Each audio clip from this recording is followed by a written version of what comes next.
Good afternoon, people. It's your man Barry Stanmore, aka Bell, here, having a quick break from my house husband duties.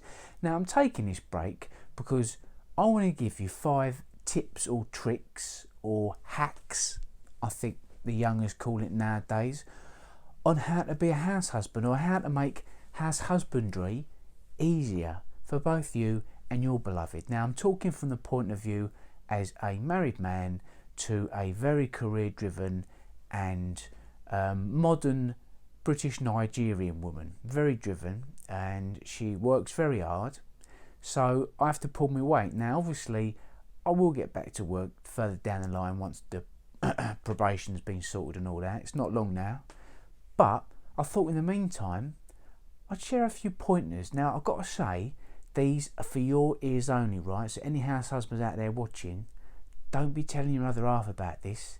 This is between me and you, okay? Wink.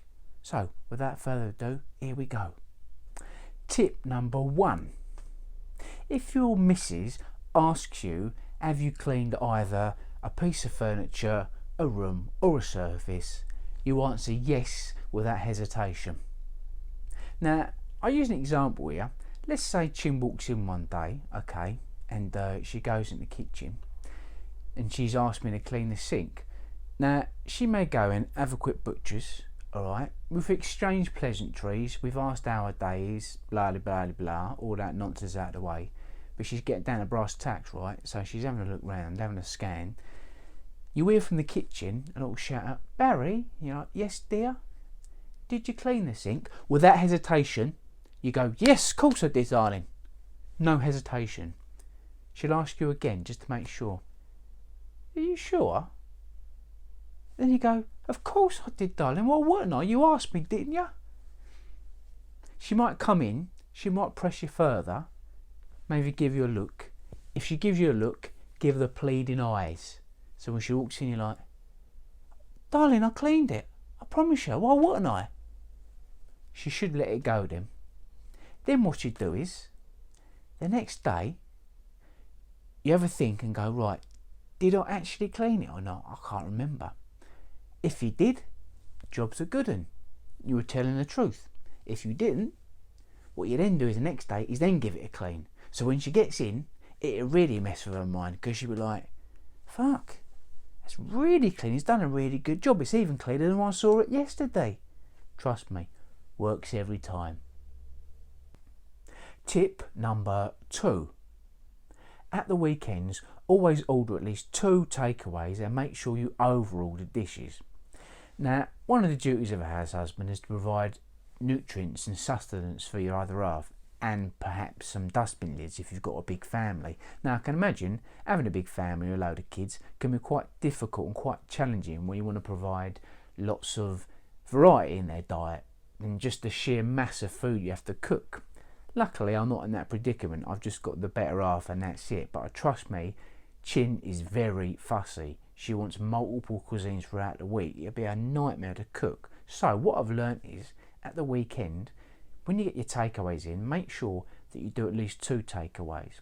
Gearing up to this, what I would suggest is you pay her compliments about how hard she's been working, right, but also how slim she's looking. That way, she's less likely to bring up the whole weight issue about, oh, we shouldn't get a takeaway.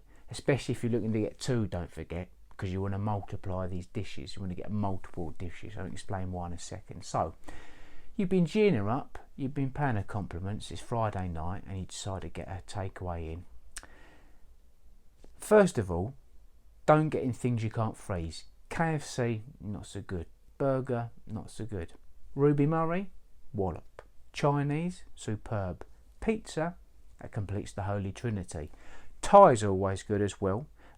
Anything you can freeze really, so expand your mind, but make sure that it is freezable.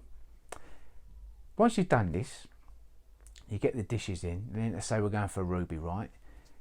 You want a bit of variety, you want 2 or 3 dishes. Don't get 2 or 3, at least 6 curries. Now, if you've been paying her the compliments, she'll let you get away with it, no problem. Just say, very hungry, probably eat over the weekend. You won't, because you don't want to do 2 cuisines in a row. As I said, she's very fussy, so this will set you up for number 2. So now we've got 6 curries, loads of rice. whatever, you only eat 2, 3 maybe. You got 3 or 4 left over, you can bung those in the freezer. Saturday night comes over.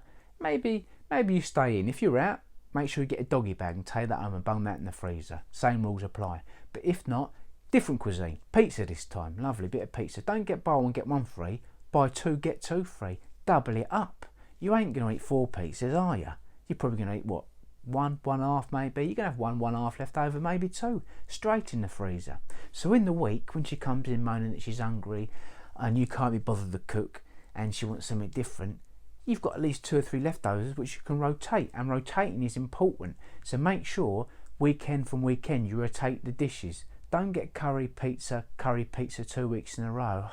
That's amateur hour. Pizza, curry maybe, Chinese, Thai the week after. Then you've got constant rotation of dishes over the months, and they last ages as well. So she gets in one night, she's hungry, you can find a Chinese from back in April. Oh, I've had Chinese, hang on, there's a Thai from December. You're sorted. Trust me, always overorder on the takeaways. It's a lifesaver. Tip number 3, get a Netflix account. Now you're probably thinking, that's a strange one, Belle. Get a Netflix account. How's that got anything to do with being a house husband? Well, it's got a lot to do with being a house husband. I'll tell you why.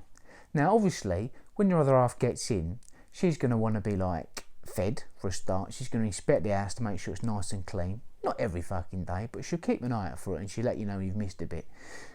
Also, she wants to be entertained as well. Not in that sense, you dirty bastards. Get your fucking minds out the gutter. That comes later, but when she gets in, between the hours of anywhere from, say, 6, 7 o'clock up until bedtime, she's going to want to be entertained. Now, some of that will be taken up with talking about how your day went. So, in my case, maybe what I've done around the house, where I've done some errands for her mum or something,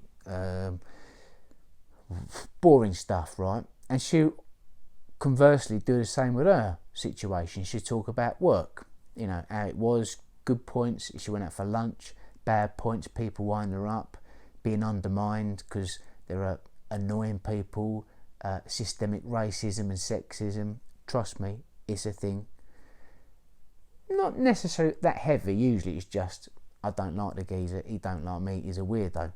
People smell on the tube, that sort of stuff. It's all interesting, right, to a point.